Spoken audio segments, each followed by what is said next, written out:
AP deputy CM Pawan Kalyan సొంత నియోజకవర్గమైన పిఠాపురంలో మున్సిపల్ కౌన్సిల్ సమావేశం రసాభాసగా మారింది. బిల్లుల చెల్లింపు విషయంలో ఇద్దరు అధికారుల మధ్య వాగ్వాదం జరిగింది.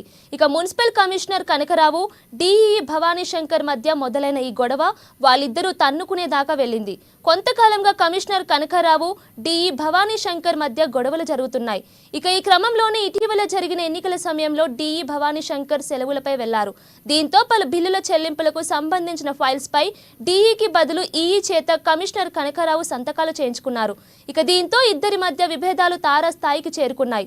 ఇదిలా ఉంటే పిఠాపురం మున్సిపల్ కౌన్సిల్ సమావేశంలో అవుట్ సోర్సింగ్ ఉద్యోగుల జీతాలు చెల్లింపుల విషయంలో కౌన్సిలర్లు పలు ప్రశ్నలు అడిగారు. దీనికి డిఈ భవానీ శంకర్ ను తప్పుబడుతూ కమిషనర్ సమాధానమిచ్చారు. ఇక దీంతో భవానీ శంకర్ లేచి కమిషనర్ కనకరావుపై ప్రత్యారోపణలు చేశారు.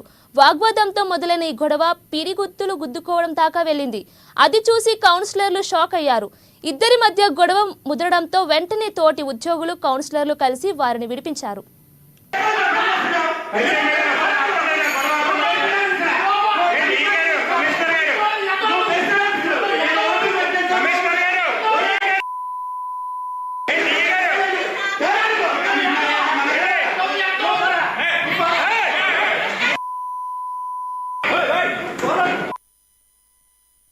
ఇవి బులెటిన్ అప్డేట్స్.